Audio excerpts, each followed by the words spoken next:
Welcome, everybody, to the Drew Aversa Show, where we talk about life and leadership. Today, I have a special guest, Michael Sugrue, retired law enforcement officer, veteran, and a hero on a mission to help others heal from post-traumatic stress syndrome. Michael, great to have you on the show. Thanks for having me. It's a pleasure to be here. Hey, so you've been doing a lot of advocacy work on LinkedIn. You've built over 30,000 connections, which is impressive. Congratulations on that. But most important, the consistency in what you're posting is why I wanted to reach out to you. You are tackling a big elephant in the room of post-traumatic stress, which impacts our first responders, our veterans, and also the general public at large who go through a lot of traumatic situations that may not have the identity of a first responder or that heroic label like you and I had during our challenges as a former firefighter for myself and former law enforcement for yourself. So what got you on this advocacy path, Michael? I mean, how do you go from law enforcement officer to 30,000 LinkedIn followers, great content, and then you have a great mission as well. So just want to hear your story. It's been a long road. I'm actually at a point now in my recovery where I'm doing very well, and that's why I'm kind of spearheading the advocacy part of PTSI, post-traumatic stress injury, and I'm trying to educate as many people as I can. Not only the general public, but also specifically first responders as a whole and a veteran. And the reason for that simply is there's and you mentioned it, the elephant in the room, but there's such a huge stigma when it comes to PTSI, or as some people refer to as PTSD. And so my mission is to kind of tear down the walls, help break that stigma, whether it be one person at a time, and get people comfortable talking about these issues. Because that's the key to everything here, is just simply talking about them. For me personally, I'll have to go back in time and just kind of explain how this all got started, as far as how I ended up with PTSI and kind of my journey through the recovery process. As you mentioned, I was an Air Force veteran. I did 6.5 years active duty. I was in security forces, which is basically military police, and I was stationed all over the US and all over the world. I spent time in Europe, the Middle East, and South America. I did that career and made it through it, no real issues. I wasn't in combat in the military, even though I was deployed to the Middle East and was in South America. I wasn't in direct combat operations. So my PTSD or PTSI didn't actually stem from my service. My military service just started me on the journey as far as being a civilian first responder or police officer. I got out of the Air Force in 2004, and I transitioned into civilian law enforcement. I was actually hired by the city of Walnut Creek and put Napa Valley Police Academy. Graduated there in December 2004. And like most cops, you start the field training program where you're paired up with different officers, and this can take anywhere from 18 to sometimes 23 or 24 months, and you get trained up. And I was a solo police officer, did a variety of assignments. I trained other new officers. So I was a field training officer. I was also a detective, both in-house for the police department, but also undercover special agent assigned to a narcotics task force in Contra Costa County. And after that, I was actually promoted to sergeant, and I was a patrol sergeant and also a public information officer, which a public information officer deals with the media, press inquiries. I also ran a bunch of the social media venues like Facebook and Instagram, and that's kind of helped me get the 30,000 as well on LinkedIn, as I'm kind of skilled in that area. But if we go back to when I was first promoted to a sergeant, and that was in November of 2012. And so I was a new supervisor. I had another mini training program where I was paired up with other sergeants for a week or two at a time, so I could kind of learn the new role of being a sergeant without being on my own out there at first. And I finished that, and fast forward to December of 2012, and I was, brand new sergeant. It was actually my second full shift off of the training program. I had my own team. I was working the graveyard shift. And night after Christmas started, and early the next morning, December 27th, a little bit after 3 a.m., I was actually involved in a officer-involved shooting. And that incident kind of started to change my life. There's a lot of things that happened directly that incident. My life kind of started turning upside down, and instead of using healthy coping mechanisms, talking to people, I did everything wrong. And I isolated. I turned to alcohol. I just went downhill. And fast forward, eventually, I asked for help, and that's kind of where I'm at now. Is I'm just trying to help other people. I think you made a great statement there of you did everything wrong. And one of the things that I've learned through recovery and just want to share too is I don't know, we can be hard on ourselves, right? Of saying it's wrong. At the time, I didn't have the tool of yoga, meditation, breathing exercises, journaling, kind of resetting and reframing my thought process. I don't know if you did at the time, but those tools, right? We get given so many tools in whether it's a fire academy, police academy, or the military, the boot camp scenario. We get given so many tools, but unfortunately, uh, were you ever trained in mental health awareness for your own self and given tools in the police academy? Looking back to the academy days, that wasn't something we were trained on. We weren't even trained on that in the field training program. I can tell you that, throughout my career that we did have trainings within the department. We did have a peer support team. Even as a supervisor, I remember having a short block where a psychologist came in. He was a former police officer, and he did some training on a program called the West Coast Post-Trauma Retreat. And the ironic thing was is that I did receive some actual education and some training where you may have heard someone speak, or you may have read different topics in books, and so I had knowledge. But the thing was, I just didn't put that into practice. And I think part of that too is just like I mentioned earlier, it's the stigma. I really felt that showing any kind of emotional emotionalness over these issues, or asking for help, or talking about my vulnerability, would just be an absolute sign of weakness. And especially for me, being in a leadership position, I was supervising other people, and I was setting the example, and I just didn't feel comfortable talking about these issues. So it's like, on one hand, they were, I guess you can say, the boxes were checked and there was some training provided, but the real issue was the culture. And I didn't feel that the culture was going to be accepting of me acknowledging what I was actually going through at the time, if that makes sense. It makes perfect sense. I think, one of the interesting things is when I was doing advocacy work around things for first responders, I spoke at the first behavioral health conference in 2016 for California firefighters. It was just then in 2016 that this was recognized publicly.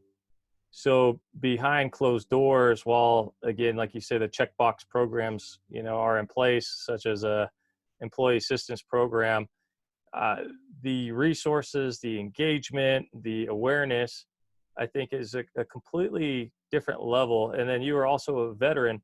The VA, from what I understood going through this conference called the Brain at War, where top military leadership spoke, was really working on things in the early 2000s at a whole nother level to drive cultural change.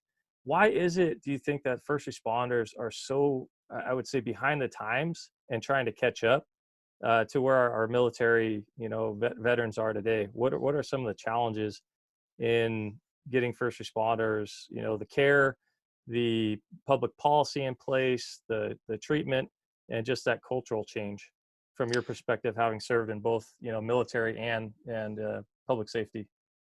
I do think things are getting better. First of all, I think they're getting better every single day. And, when I went through my shooting, it was back in 2012. And I think are a lot different than they are now. So I can kind of speak to both. But when you compare the military to civilian law enforcement, you're right about the VA. The VA is very progressive. They've been on top of this. It's been out in the media. It's well talked about. I think even generally the public accepts it. You know, they figure that we have soldiers, we have seamen, we have Marines, we have these people that go off to combat situations, they go off to war, they see things, they experience horrible things.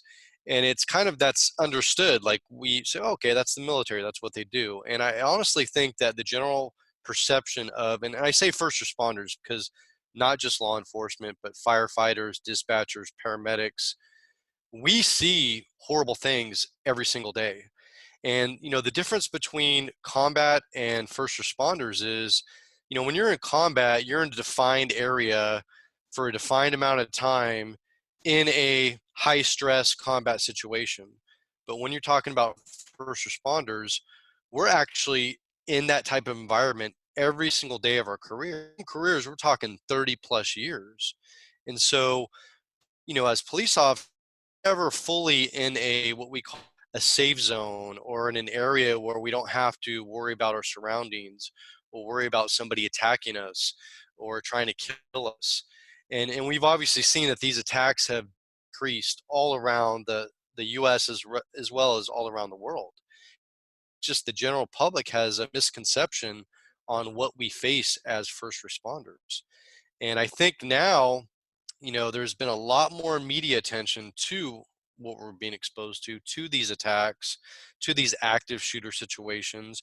But also on the flip side of that, in the last, I would say, year and a half, 2 years, there's been a lot more exposure and first responder suicides, and specifically law enforcement suicides.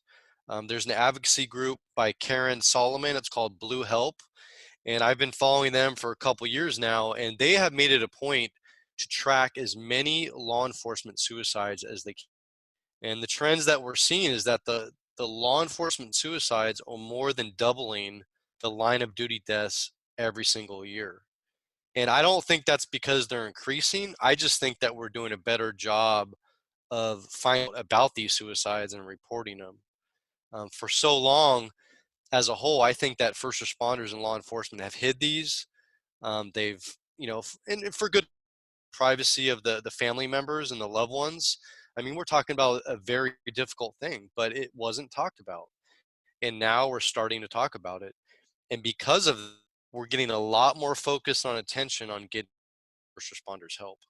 You make a great point. It's also impacted the fire service as well, and it's something you and I shared. You know, before your recovery, I think, you know, in public safety at least, we kind of think of ourselves as, you know, different. You mentioned that when we had a phone call together, and you said you didn't really think about the firefighters as much back then as you do now. Where when you go through these recovery programs, you see that we're actually working together on these horrific calls together, and then when somebody, you know, needs help, they might go into a silo because of the way cities are set up, and then you're dealing with private insurance to get help and through workers' comp. So it's a very cumbersome process for somebody to get help. Um, as far as working together, I mean, is there a need for first responders of all these groups to start working together on this issue from your perspective? Absolutely. And that's one of the things that I do. And I mentioned the West Coast post trauma retreat. And you know what that is it's a about a week long residential retreat only open to first responders. And they have first responders from all over the world that go through this program. I actually went through as a client back in May of 2017.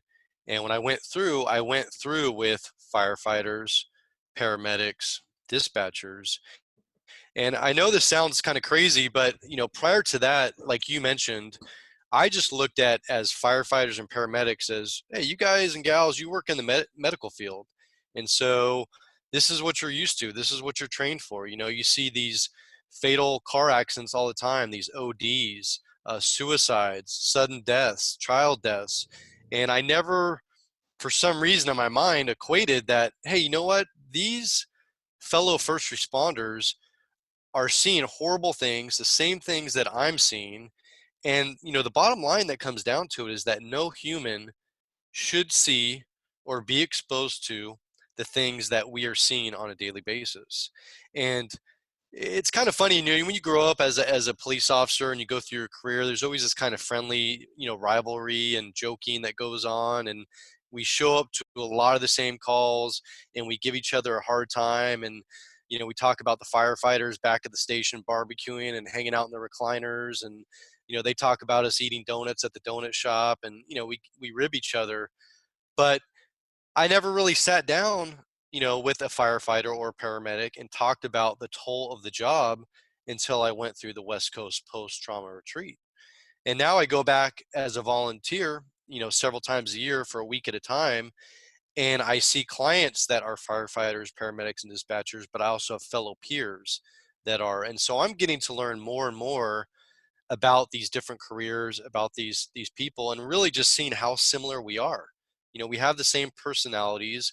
We went into these fields for the same reasons. We want to help people. Oftentimes, we're perfectionists. We don't like to fail.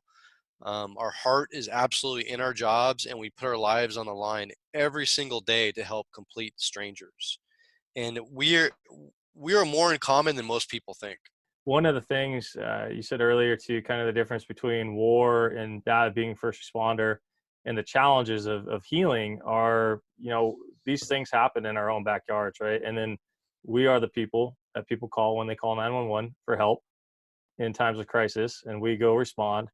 And, while a family member may deal with one call, or a civilian may deal with one traumatic thing in their life, we still have another 15, 20 calls to go in a 24-hour shift, where we're seeing more and more and more trauma on that side. So again, like Walnut Creek, I'm a Bay Area guy. Walnut Creek is this idyllic town. If you've ever been, if you're listening, it's one of the most affluent areas in the state of California. Very nice community, but there are challenges in Walnut Creek. So can you share, Michael, what the public doesn't see in a town that has this, Andy and Mayberry feel to it, in a sense? What is a job of a police officer? What are some of those things that stack up over time in the picture perfect town? Because we know a city like Compton or Los Angeles, that's glorified in Hollywood and these shoot 'em up movies and different things. But what goes on in a normal town in America for a law enforcement officer? You know, the thing is with that is, like you said, Walnut Creek, nicer city. People come from all over the Bay Area to dine, to shop, to go out for inter, and so just come from all over. And they only see one side of the town. And just like most of the people that live in Walnut, they may see a police officer occasionally, have a car pulled over, maybe on a call, or they may call them because their vehicle got broken into. So the contacts are very far and few. And most likely when we do get called, it's somebody's worst day. They're just having a horrible day, whether it be they got assaulted, they got robbed, their house or vehicle got broken into, they're having a domestic violence situation. That happens, but it's very rare. And like you said, for most people, they may only have one or two law enforcement in their entire life. And in a city like Walnut Creek, though, we have so much that we deal with. There's a lot at home Walnut Creek. You have an issue with drug use, with alcohol use. You've got overdoses. I can't tell you how many suicides I've been to. I mean, I've lost count. It was that many. Tons of sudden deaths. Walnut Creek has a large retirement. It's called Rossmore. I believe there's like almost 12,000 elderly people that live there. So you can guarantee that almost on a weekly basis, there's sudden death calls. I've been to several fires, fatal vehicle accidents, accidents where pedestrians have been hit by vehicles and killed, DUI crashes, you name it. These are just the normal things that go on, that happen in a weekly shift every day. Yeah, there's the things like shoplifter in custody or cold paper, but the point is, no matter where you work, you have to be ready to go all the time. And you have to be ready if there's an active shooter that comes out of a school, you've got to get there as fast as you can and get into that school and save lives. So you have to be able to go from, essentially doing nothing to fighting for your life. And you just never know what's going to happen. You could be doing a simple traffic stop for expired registration, and there could be a wanted murderer driving that vehicle, or a drug smuggler, or a parolee at large. You just don't know. And so every contact that we have is potentially dangerous and potentially life threatening. We don't, the sad thing is we don't see a lot of good things. We don't see people on their best days. We don't see people when they're happy and having a great day. The majority of the times that we see people, it's when they're having the worst day of their life. And then you made a point too, one, first, thanks for sharing that, because I think it's key that people understand what goes on in our communities. And I would say Walnut Creek's one of those towns where it's like a best case scenario community, right? Where it's a beautiful place, but there are these things that go on behind the scenes that you deal with as a law enforcement officer or paramedic and firefighter, that we all deal with together, no matter how picture perfect the town is. Challenges everywhere. Now, one of the things that is new in a sense is social media over the last 10 years. This has polarized a lot of things in society, and one of which is a perception of law enforcement officers. I remember when I was a child, I loved the canine officer, and the trading cards. I remember the cops, back then had baseball cards with them and the dog on it, and little outreach things that I just thought were really cool. And in fact, I'm my second generation firefighter. My father was a fire chief, so that's why I went in the fire department. But at one point, I wanted to be a canine officer in high school. I thought that was the coolest job in the world, to ride around with your dog and have a friend with you. Uh, so I think the perception of law enforcement back then was a lot more favorable than it is today. What do you feel, with the narratives going on social media? Are they accurate? Are they not accurate? And then how does that impact a law enforcement officer when they're trying to de-stress, at home, after you say you're on the fight and flight syndrome, your body's full of adrenaline, you're out of shift, and then you're trying to de-stress at home and maybe be on Facebook and unwind, and next thing you see, anti law enforcement campaign or all these other kind of hatred and polarization that's out there. What are your thoughts on that? And then how do you kind of unplug if you're in this profession? That's a huge issue. It's a tough topic. And, the thing about, and it's not just social media, but media in general. And the thing is, there are bad apples out there, and say it, but there's bad police officers out there, just like there's bad doctors, there's bad lawyers. And all it takes is one bad incident, and the media picks that up, and it goes national or even worldwide, and it makes all of us look horrible, and it makes all of us look like we're bad. And I would say that 99.9% of law enforcement and all first responders as a whole are genuinely good people who give it their all, who care about their communities. They care about the people they see every single day, and they absolutely put their lives on the line for complete strangers every single day. And it's unfortunate, but these bad apples, which there are, they make us all look bad. And with media as it is, these bad stories, they spread virally. If you hear a story about and there's a lot of, good feel-good stories that you see about law enforcement officers. You'll see, like, I just saw actually a story the other day where, somebody helped do a home repair at their home, and somebody else ended up giving somebody a ride because they were in a wheelchair and the wheelchair broke down, or somebody else brought meals to this family on a holiday because they didn't have any money. There's these things that happen, but you don't really hear about those too often. You just hear about the bad things. And so these bad incidents, which I think are far less than the good incidents, the problem is the media, that's what gets viewers. That's what sells papers. That's what gets people to watch. And those are the stories that sell. And so the problem with that is that the general public, including myself, because I'm the public now, but I get exposed to all these bad stories all the time. And it starts to warp your perception of reality on what our law enforcement officers are. And that's really a tragedy, absolute tragedy. Because like I said, 99.9% of our officers are doing the right thing for the right reasons. And so I think agencies, they do the best they can, and they try to do the feel good stories. They try to do the positive reinforcement, and they're fully engaged with the communities. I mean, our officers are in the schools, they're at fundraisers. Our canines are a huge part of that. They're always doing special events with the public, and we're always doing citizens academies. We've got explore programs. There's all these programs where we try to bring the public into the fold of the department, because it's their department. I mean, we as officers are working for our community. That's why we're there for. We're there for them.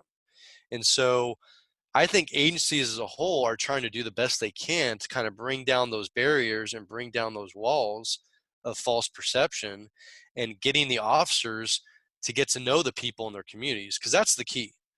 And I think Walnut Creek is very supportive of their officers. I think there's a lot of communities that are extremely supportive of their officers. And yeah, there's some out there where, the officers are considered the enemy, and it's very sad. I think a perfect example of that is if you look at Chicago and you look at the news. And a lot of that, there's corruption there. There's a lot of bad things happening. But I would venture to say that, the general public is probably not very supportive of the law enforcement in that community. And so, that it does take a toll. And when I went through my incidents, and like I said, I was involved in a fatal shooting, I was eventually sued, and that drug on for 4 years. And anytime any kind of media story came out, not only did I have to read to look at all the comments, and there would be, it'd be a wide range. There'd be a lot of supportive comments, and there'd be these, off the wall, just horrible comments. And I found myself engaged in them and having to read them, because I wanted to know what people were saying, what people were thinking, because I cared. And that absolutely took a toll on me. I mean, once you start hearing all this negative stuff, when you're just out there trying to do the right thing, it takes a toll. And day in and day out, that's just going to keep building and building and building.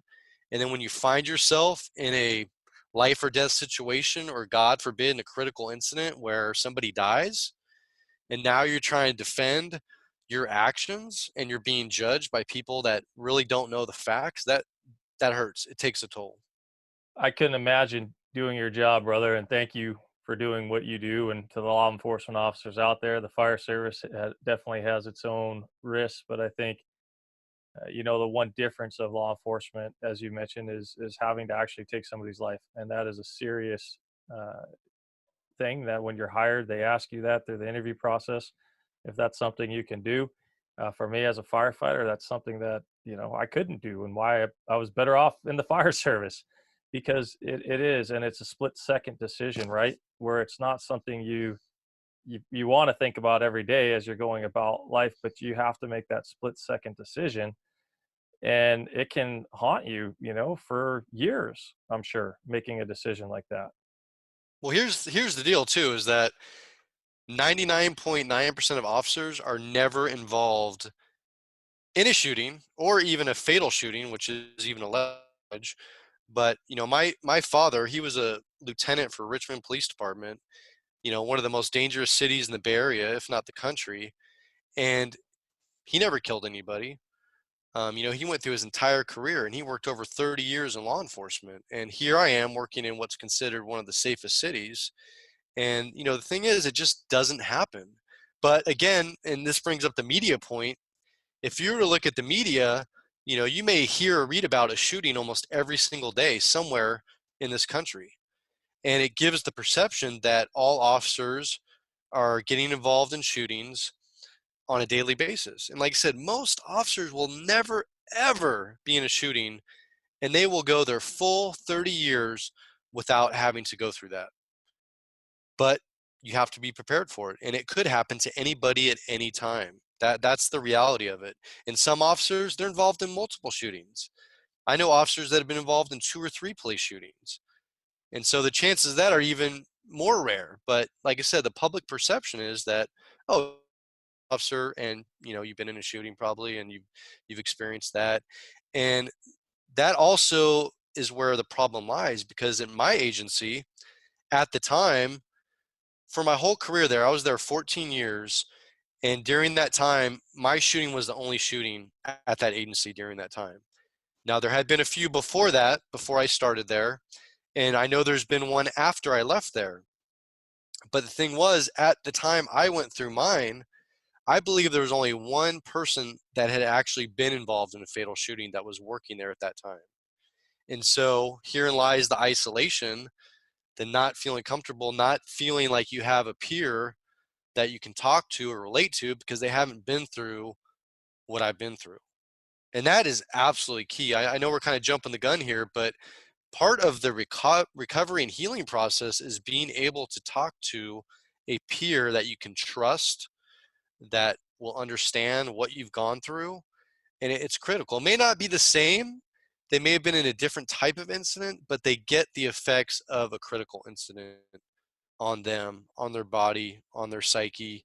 And that, that could be also a clinician, it could be a priest, it could be a family member. But the key is you got to have somebody you can talk to, and you got to be able to trust them 100%. The trust is key. And when I, went through my challenges, I think it was an interesting time with the labor management environment as well. So let's talk about that for a minute, because the process for a first responder varies state to state, right? If you're a veteran and you have post traumatic stress, your claim is handled in a uniform way, whatever state you live in. You can show up to the VA, you can get care, you have resources. If you're a first responder, there are certain states that do not recognize, and I would say the majority right now, do not recognize post traumatic stress as a work related injury.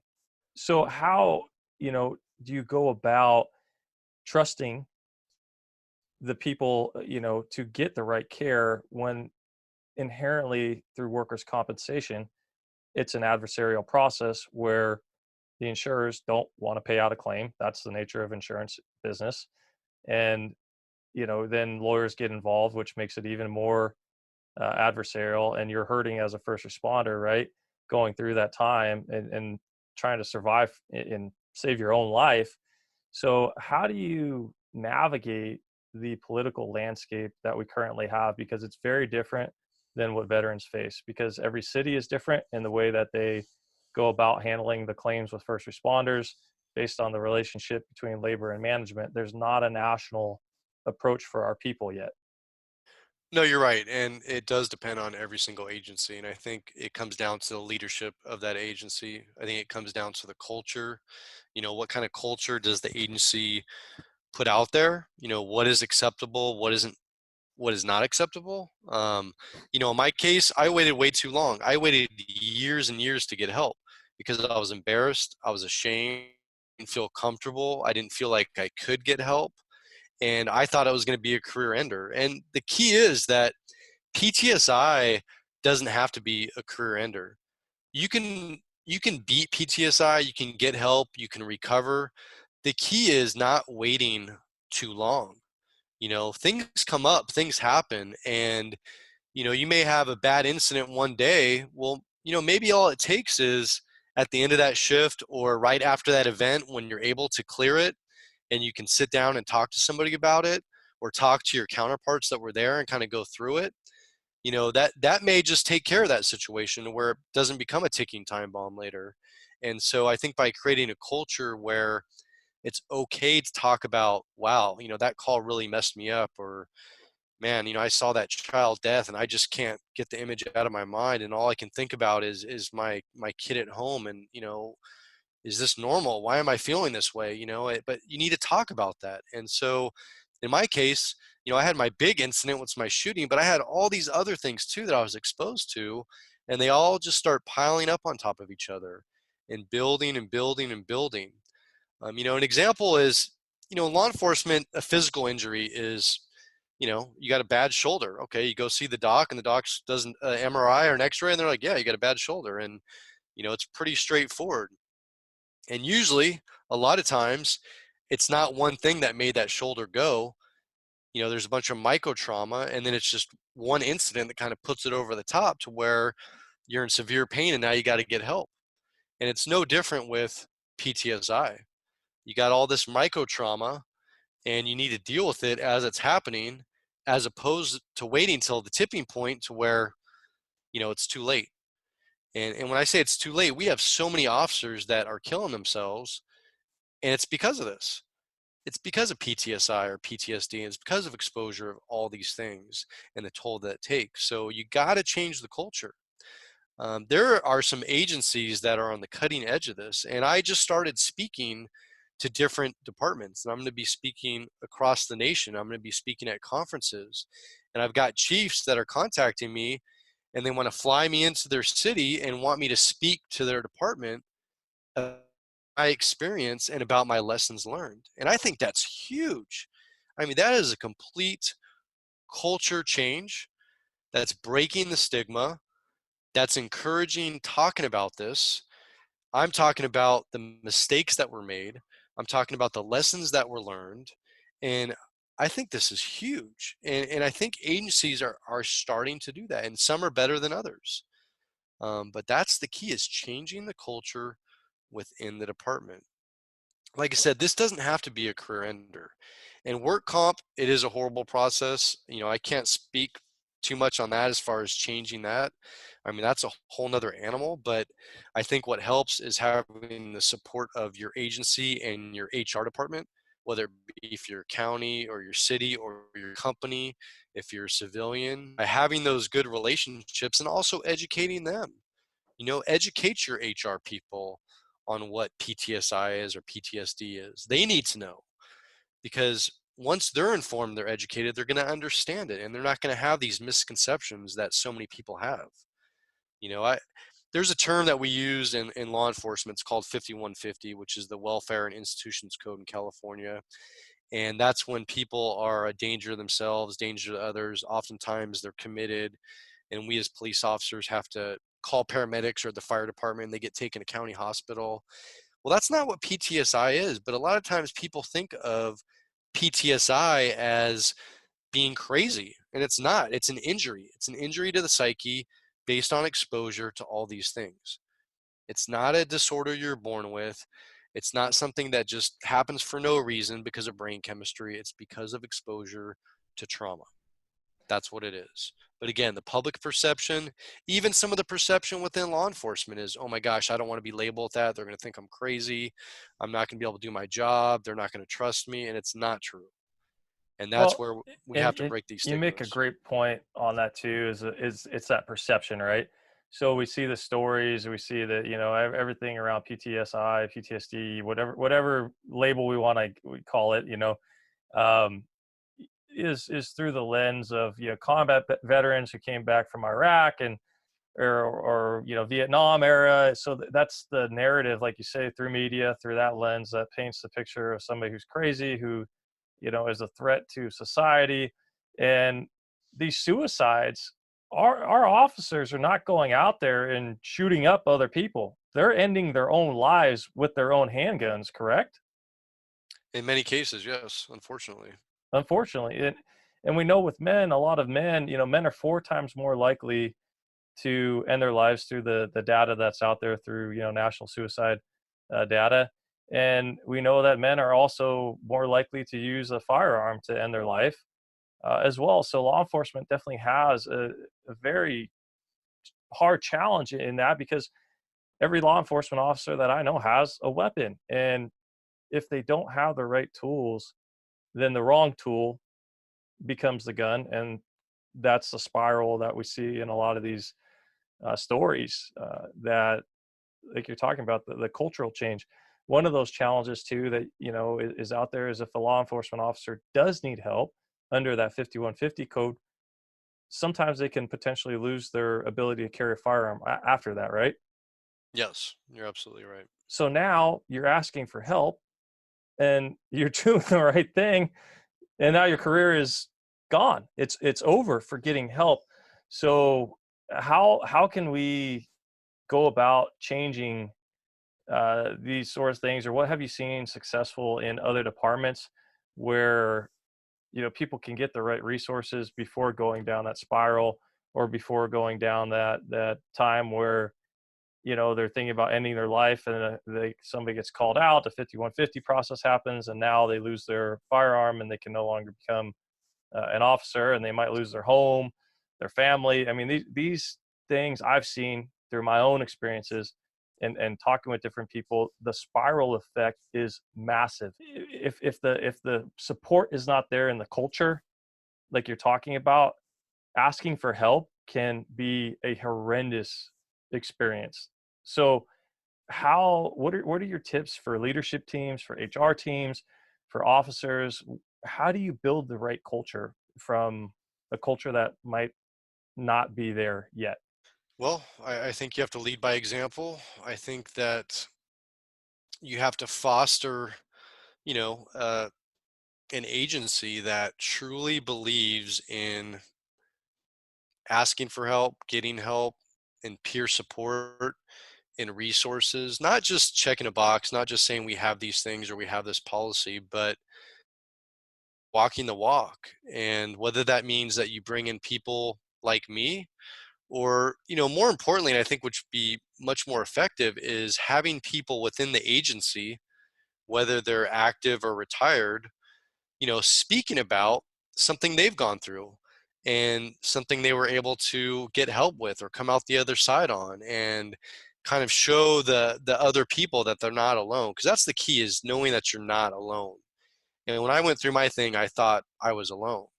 And so I think by having that example, and I can give you an example I heard recently where I talked at a police department, and they really had this open culture. And I sat down with the chief and we had a long discussion, and he told me about a story where they were in a training.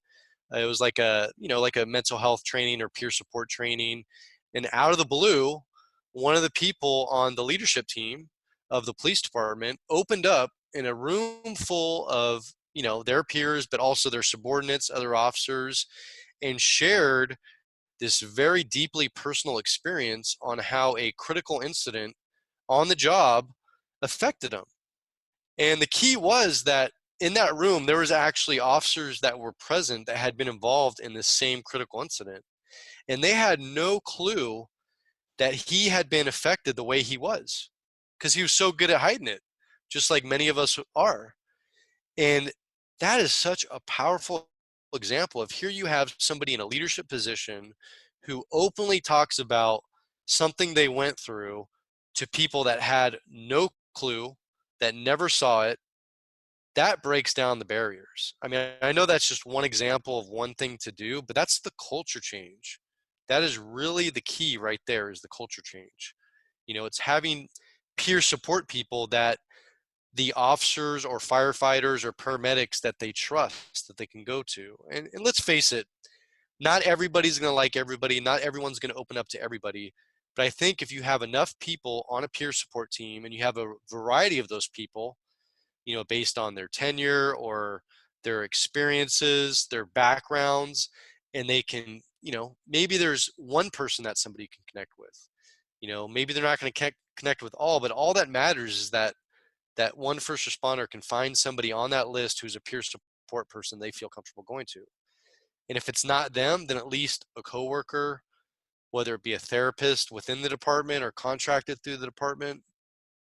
One thing that we did, which was really good, and I know agencies are doing this now, is we have critical incident debriefs. And my agency did this, and it's a great thing, and they still do it.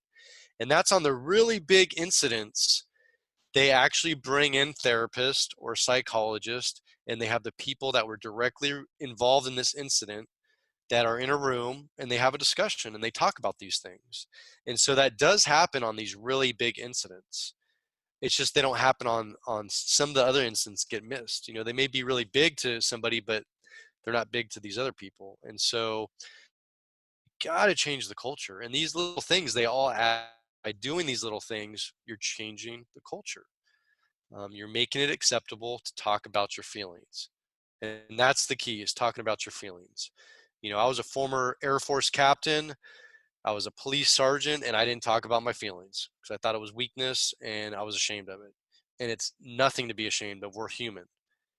That's the thing, is if this stuff didn't affect us, if it didn't take a toll on us, we'd be psychopaths. And the fact is, it's true. You think It about it. is true. Yeah, there's no way to get through all the things that we see without it impacting you. I think, has retirement, I know for me, I always joke, I say I'm a early retiree. even though I'm still in the workforce working, but losing that badge, right? In a sense, losing the uniform, the identity. I think you hit a great point when you were talking earlier of acting. Almost, we become actors where we have a job to do. We know we're in this career for, potentially up to 30 years to retirement, for the full benefits, the pension, all those things. Plus, we love the job. I mean, if I physically, I could still do it. I would love to be back on the fire engine. It's a great career, great, great service, great things that you get to experience, along with these challenging moments in time where we see the worst in humanity. Um, that piece though of acting, of the facade of being a hero, the public calls us a hero. I was always introduced by all my friends going out, this is Drew, he's the firefighter. When that's gone and you no longer have that, for me, things got real fast. Who am I? How do I deal with all this stuff? I'm no longer in that club of the firehouse. I don't have that support system. And I think a lot of people, when they retire, I've seen that where these retirees can also struggle if they don't build a life outside of public safety, outside of that identity and that acting. Because for me, what I realized is I was so numb. I was so numb for so many years that I wanted to work the busiest station because it meant I went on more calls and I didn't have to think about the things that I had just seen. I had another 10 or 20 more calls to run. And those things finally stacked up.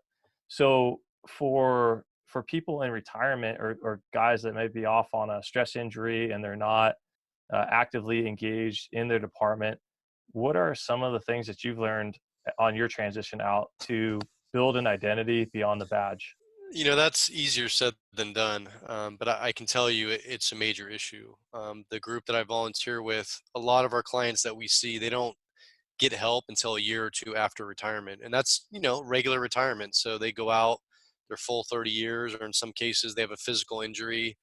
And after they've sat at home for a couple years, now, like you said, they're not operational, they're not busy, and they have time to start thinking about all that stuff they've gone through, all that stuff they've been exposed to. And so I think by dealing with that stuff early on and dealing with it as it happens, that part of it's not going to be the issue. And for me, for so long, my identity was, at first it was Air Force captain, and then it was, police officer, detective, and then police sergeant. And that was my identity.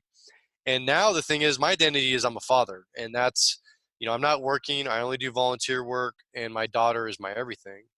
And I have a different perspective, though, I think, because of what I've gone through. And I almost wasn't here for multiple reasons. And I look at it as I have a second chance at life, where I can actually live life to the fullest and enjoy things that I didn't do when I was working. Because for so long, for so many of us, like you said, you want to work the busiest stations. A lot of times you want to work as much overtime as you can. So these first responders, they're not home much. They're not with their family. The family's kind of usually running without them most times. So the other spouse is at home with the kids and they're doing all the work. And the other spouse is at work and they're just, numbing themselves, or putting the blinders on to what's going on outside of work. And you have to have a healthy work-life balance. And that has to start from early on when you're a rookie, whether you're a brand new firefighter or a brand new police officer, and this falls back to the agencies, but there's got to be limits on overtime that's worked, on the number of shifts in a row. There's things that you have to do that you can help prevent this, but the thing is, for so many, it's their whole identity. It's all they have. It's all they know. It's what everybody knows them as. And the fact is, we have so much more than that. Whether you're a husband, a wife, a brother, a sister, a child, whatever the case may be, you have that whole other side of your life. And so you have to have that balance. As far as how do you deal with that after you retire, I think you got to talk to people, whether it's go see a therapist, whether it's maybe meet with fellow retirees for coffee once a week and, talk about the job and talk about the facts. But you got to prevent the isolation. That's the biggest thing. Is a lot of times I did this when I was off on injury.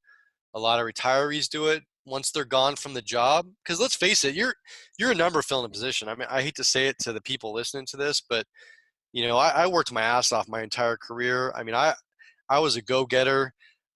I did a lot of good things, but the day I left, none of that mattered. And I was forgotten about. Like I said, I was a number filling a position. And if I wasn't there, they wanted somebody healthy filling a position. And so you have to realize that it's just a job. I mean, for me, it was a calling, but in reality, it's a job. And you have to have a life outside the job.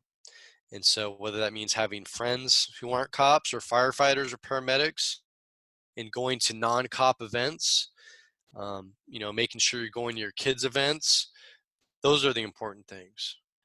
You made another great point, Michael, too, on the job piece. That was the hardest thing when I got hit, at the end of my time and was separated from the fire department with my injury. Getting that letter in the mail, it was just very impersonal, and I'll never forget that moment in time. But my friends who were in corporate America said, "Hey, it's no different than how we get laid off. There's all these layoffs, different things. You're a number." And I think when you do realize that, it is a calling, so let's not make light of that, because it's a very special calling to do what we've done and what every brother and sister is out there doing right now in the roles. But really, find you, like you say, you're becoming, a great father. You're engaged with the West Coast Post Trauma Retreat. You're paying it forward, speaking now with other law enforcement agencies, because you have that ability now. And I think that's such a great thing of what you're doing. You have that gift now of not having to deal with the politics of, being an employee, and you can actually go and speak open truth and share your story, which is needed, because unfortunately there are some agencies, fire service, private ambulance company, and even in corporate America, where this stuff is taboo. It's still taboo, and people don't want to hear it. They don't want to talk about mental health.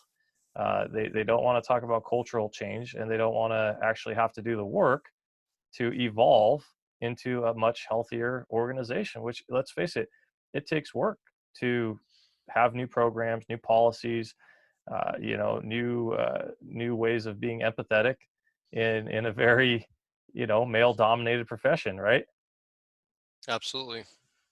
And I mean, I got to tell you, you kind of triggered me a little bit, but when I finally found out I retired, I got a email from HR just saying, "Hey, your retirement's effective next week on this date." I mean, that was my retirement notice. I didn't get a phone call. I didn't get, and not even anything from my department. And then I found out there was an email that went out to the entire department, and it just said that something like Sergeant Segru is, no longer with the agency. We wish him the best of luck. And, it didn't say I'm medically retired. It didn't. I know there's privacy things you got to protect, but it almost made it sound like I'd been fired. Like, I mean, somebody screenshotted me the email, and I still have it to this day. I saved it because it pissed me off so much. But it was about the most impersonal thing that you could ever imagine. And that really just sunk in on the fact that, hey, I'm gone. And now they're filling my position, and that's it. They're not going to be thinking about me every day. They're not going to be wondering what I'm doing or how I'm doing. I'm gone. And, it was literally an email saying, "Hey, by the way, next week, you're going to be retired." And that was after, trying to retire for over a year and a half.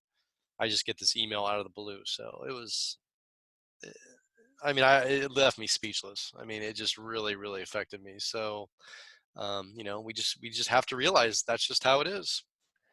Well, and I think too, it's a point of, you're saying from law enforcement side, I'm saying it from the fire side, and then I've now that I've been in corporate, working with different people and talking with HR leaders, one of the things that always comes back is this notion of fear, right? You just said, we don't want to tell anybody what's going on with you, or this and that, and then that creates this culture where there are laws or privacy issues, which is great, but we're human after all. So if we can figure out a way to have a care team, or to have, dedicated people within an organization who can send somebody a meal via Uber, check in on them, go to their house, see how they're doing, or send a chaplain over, whatever it is that you may request while you're off, to still stay connected to the organization, I think is so key, because we see that with the work comp process too, is then people can start falling off in these black holes. And you've said it a few times through our conversation: isolation.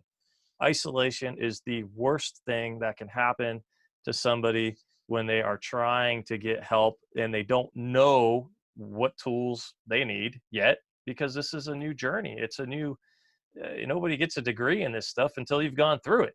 So, so from there, to have a care team, to have HR policies in place that have more of a human-centered approach. I think we see this on LinkedIn. We see kind of the hashtag human or think human movement that's going on now. But we are numbers, but we still are humans. And I really encourage people that are listening, if you are in HR, you are a chief of a department, maybe if it's a small department, take the person out for lunch, thank them for their years of service, make it a peaceful exit, because we've laid, like you said, we've laid everything on the line, and we're willing to sacrifice our own life for the public. And then to get a letter, I think the agencies can do a lot better. Well, and and as an example too of what you're talking about, like, hey, just take the person out to lunch. I mean, how simple is something like that? And for my agency and a lot of agencies, if you retire, and when I say that, you just normally retire. Well, they do this huge walkout where at the end of your last shift, they've got everybody lined up outside, from the chief, all the way down to the newest officers. They've got people, the civilians from the department. They're taking pictures. A lot of times they have like the honor guard out there, and you may have like, the mayor or city council member, and they do this, big walkout where you're celebrated. They talk about your career briefly. You get to shake everybody's hand. But if you medically retire, well, that doesn't happen.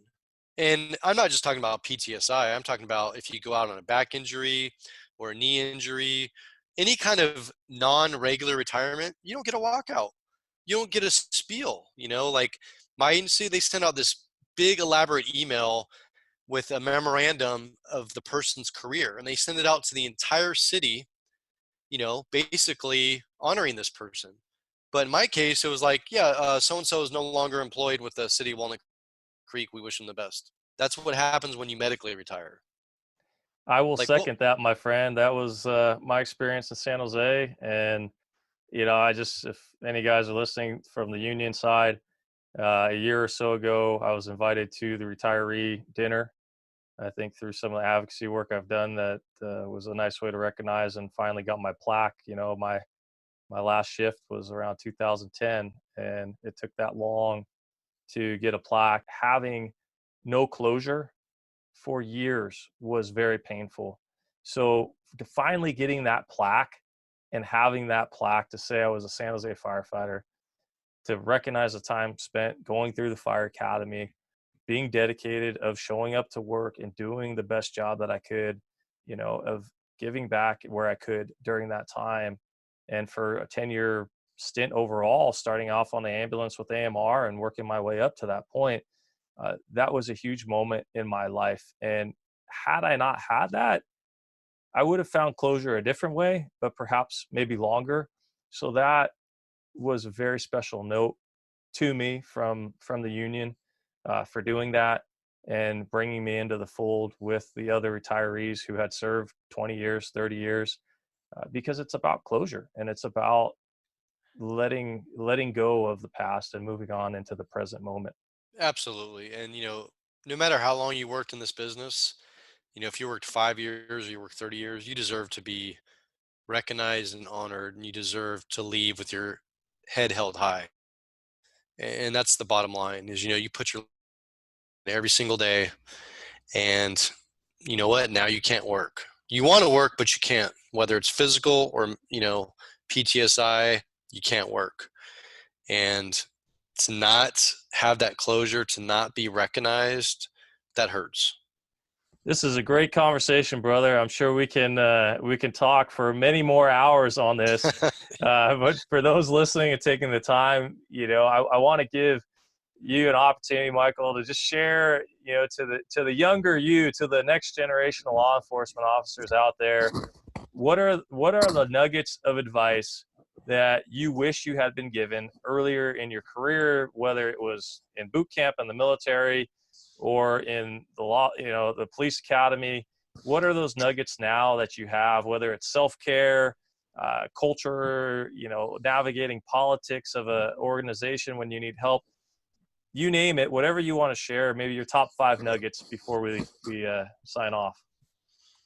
I think first and foremost is the reality of that you are going to see some really bad stuff, and you're going to see it on a constant basis, and you are going to see, hear, experience things that are going to absolutely change your life.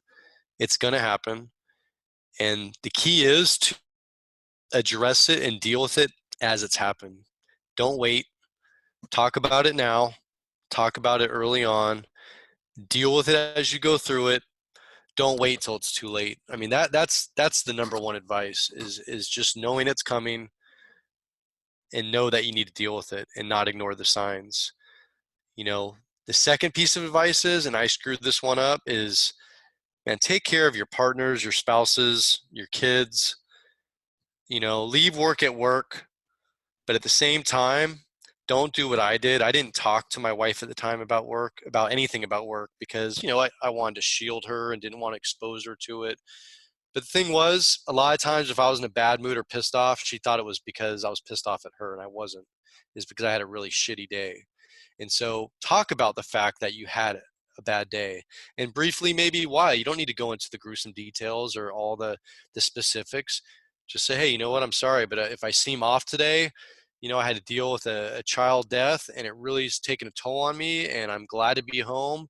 And appreciate them and let them know you need a little time or a little space or whatever it is, but you got to communicate. And communication is the key to everything here, whether it's communicate with your partners at work or communicate with your family off work. That is going to make a critical difference. So just remember, communicate, talk about it, open up, and you're not perfect. You're not invincible. Things are going to happen. You're going to make mistakes. Deal with them. Get help if you need it.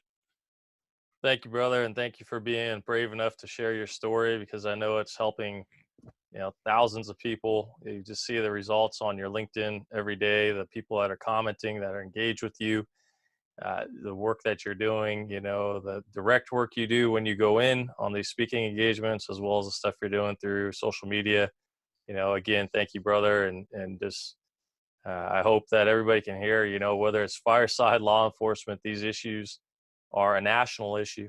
They are a shared issue, and they are reasons why our brothers in blue need to start working together, whether it's the fire department patch, the police department patch, the ambulance, the dispatchers. We all need to start working together, because we truly are our best support during this time as we try to piece together what it means to be a first responder here in America.